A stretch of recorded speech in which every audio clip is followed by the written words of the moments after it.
Ito na yung linuto kong bangos na may halong gulay na saluyot, mga idol. Linagyan ko siya ng saluyot. Yan. Tapos linagyan ko siya ng yung tamarind powder. Maasim-asim siya, mga idol. Kung gusto nyong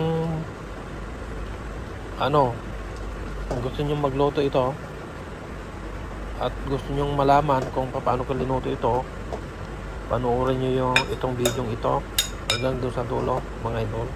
Kung gusto ninyong magluto nito, masarap, mga idol. Ang ginawa ko nito, dininis ko maayos yung yung itong bangos para malinis na malinis. Yan. Tapos siyempre yung saluyot, inugasan kong mabuti din.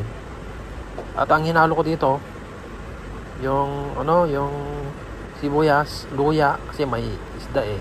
Kaya importante yung luya, na hinahaluan ng luya pag may isda para mawala yung lansa, mga idol. Kaya yun lang. May tinda silang saluyot dito, oh. Dito sa dito sa Bacala. Isang tali daw, roba din na. Ito, pills na pills, oh. Tapos dito 100 pills.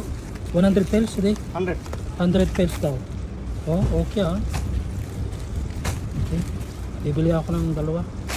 Ate, init ni, Haji. Ano? Adak, plastic? Isa para matagal mabuti. Hada? Batin hada wahid. Okay.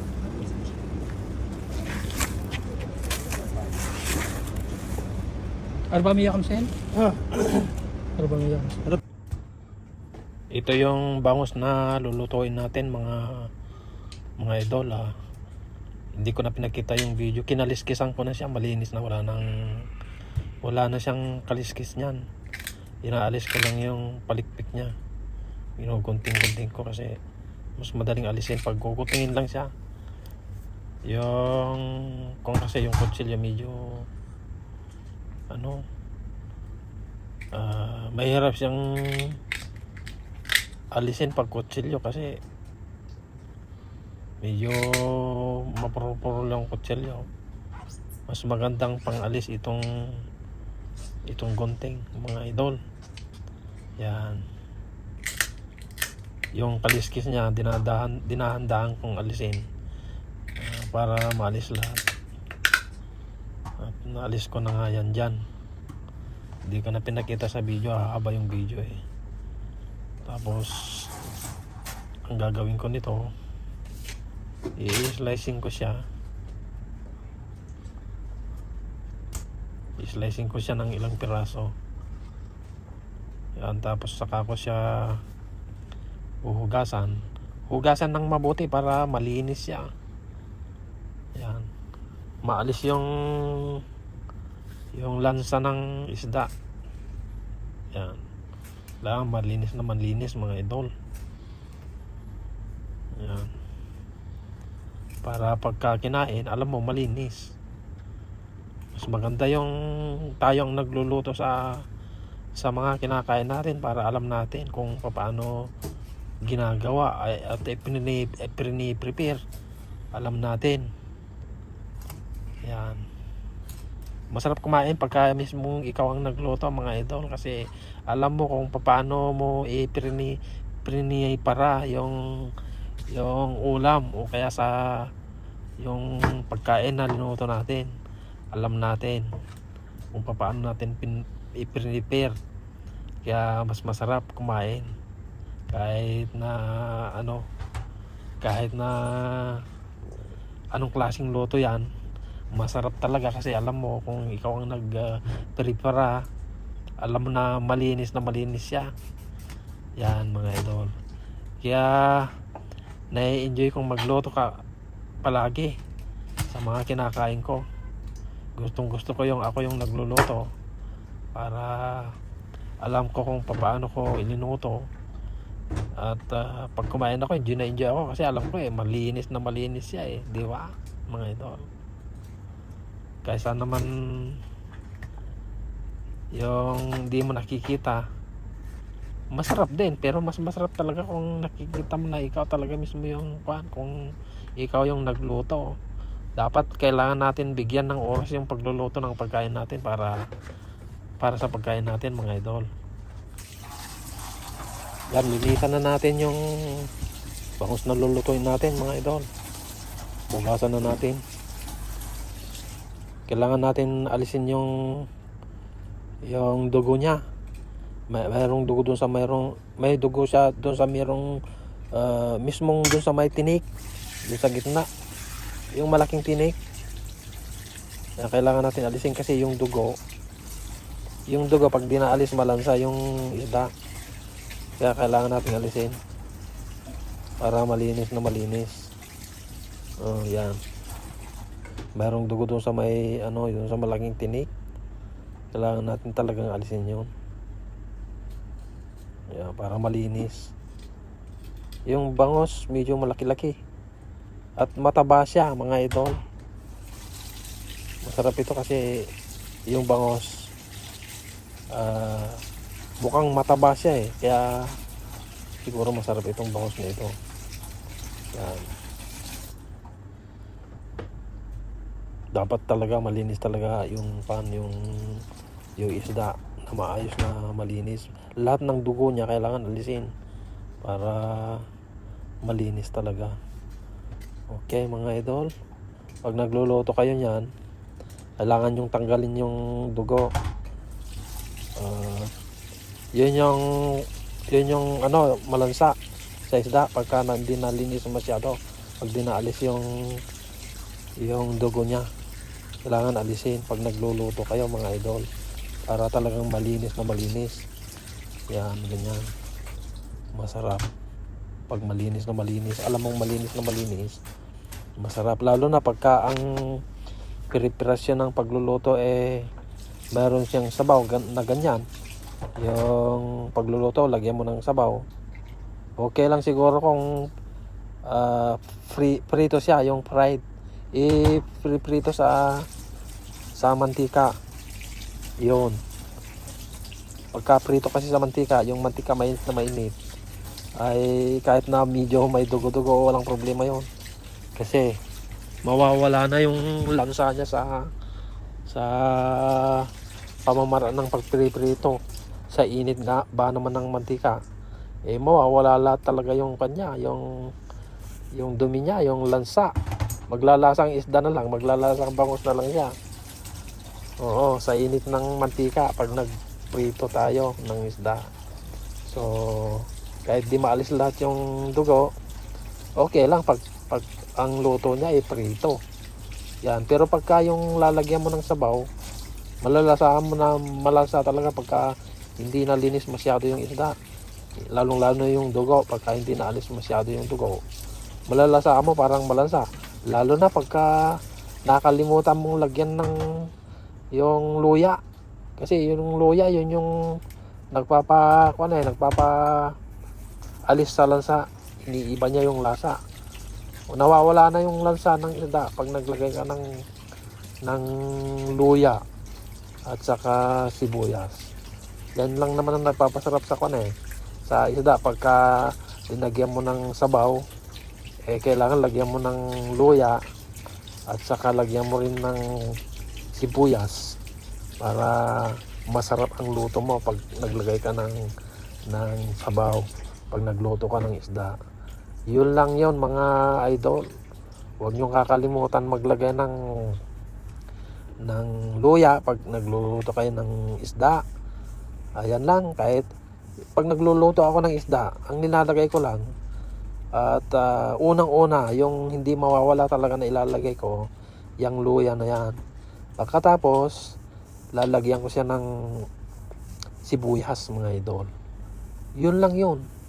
Tapos, kasi ang gusto ko, pag naglagay ako ng pampaalat, hindi asin. Gusto ko yung salted fish. Merong salted fish na pag nagluto yung mga nagluto ng gulay, lalong-lalo na yung pinakbet, yung kailangan na ilalagay nila yung bagoong na alamang o kaya yung bagoong na dilis. Yun lang yun, yung bagong na dilis mas masarap. Kaya itong lulutuin kong ito, ang gagamitin kong ang gagamitin kong pampaalat yung bagoong na dilis. Yan yun. Bumili ako ng bagoong na dilis. Yun ay galing sa sa Ilocos. Masarap siya yung bagoong na dilis, mga idol. Kaya yun ang gagamitin ko. Dahil gusto kong maasim, lalagyan ko rin siya ng ng tamarin. Yan. Kaya ang mangyayari niyan parang parang yung sinasabi ng Ilocano na dinengdeng. Pero hindi naman ito dinengdeng eh. Sinabawan na isda na may saluyot tapos binagoongan. Tapos tinagyan ng tamarin. Anong tawag doon? Hindi dinengdeng. Dinengdeng na may asim. Parang ganoon, parang sinigang na may asim, na may bagoong, di mo maintindihan. Pero alam nyo, masarap mga idol. Kaya nga ito ang palagi kong niluluto pagka gusto kong mag-ulam ng may sabaw na may saluyot, na naiisip kong linalagyan ng yung tamarin na powder, yung maasim. Kasi dito yung pampaasim lang naman dito na available yung tamarin powder. Yun, wala naman yung fresh na bunga talaga. Wala namang nabibiling ganun. Ito na yung mga ingredients niya. Ayan, yung linagay kong unang yan ito yung loya, tapos itong sibuyas mga idol, tsaka kamatis. Nagsabay-sabay ko na silang tatlo. Yan. Tapos saka ko siya hintayin na kumulo ng hanggang maluto yung kamatis at saka yan luya at saka sibuyas. Yan medyo luto na yung pan. Ngayon ilagay naman natin ito na yung bagoong na dilis. Yan, ito yung pampalasa, ito yung pampaalat mga idol. Yan, bagoong na dilis. Yan yung ginagamit ng karamihan kung nagluluto sila ng gulay, nagluluto ng pinakbet, gano'n. Ito yung bagoong na dilis mga idol na ginagamit nila palagi. Yan. Tapos ilalagay na natin itong bangos mga idol. Yan. Ilang piraso din yun. Malaki, may 1 kilo yung bangos mga idol. 1 kilo at 2 gramo yung bangos. So medyo malaki-laki. Yan. Tapos saka natin hihintayin na kumulo ulit. Pagka kumulo na siya, isusunod na natin yung isasahog nating gulay katulad nung saluyot. Hintayin muna lang natin ng sandali para yan, pagka kumulo na siya, saka naman natin isusunod na ilalagay yung gulay niya mga idol, katulad nung saluyot. Yan.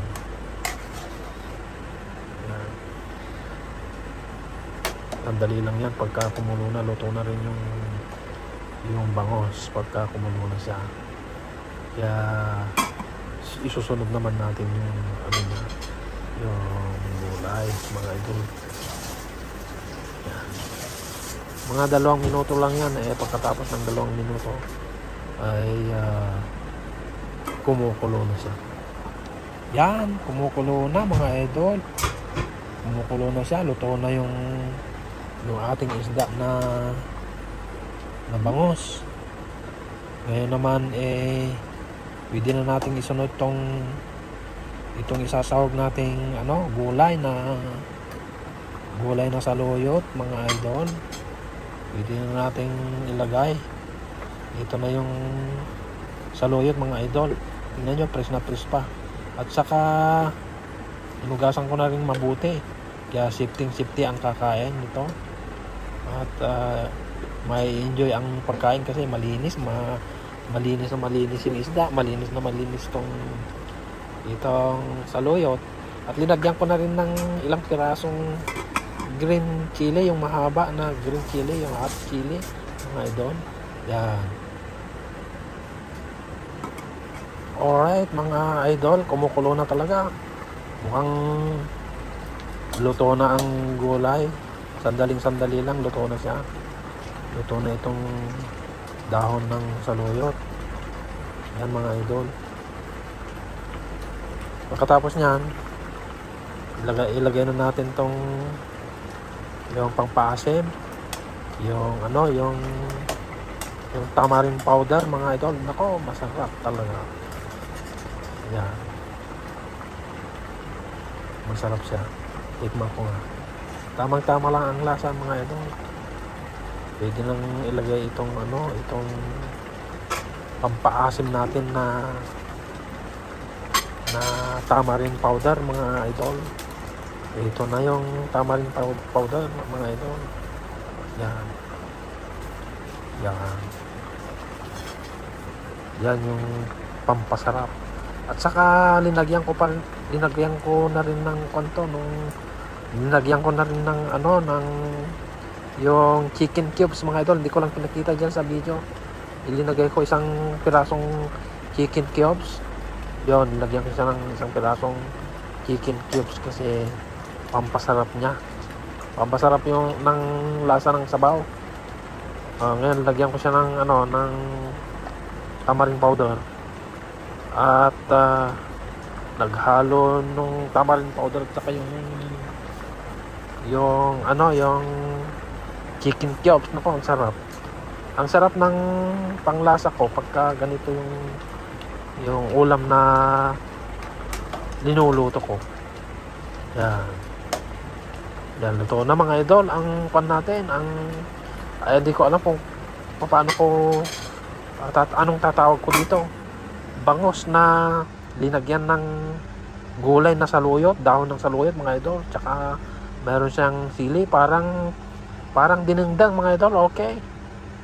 Yan, ang sarap. Maraming salamat sa panonood. Bye bye and God bless.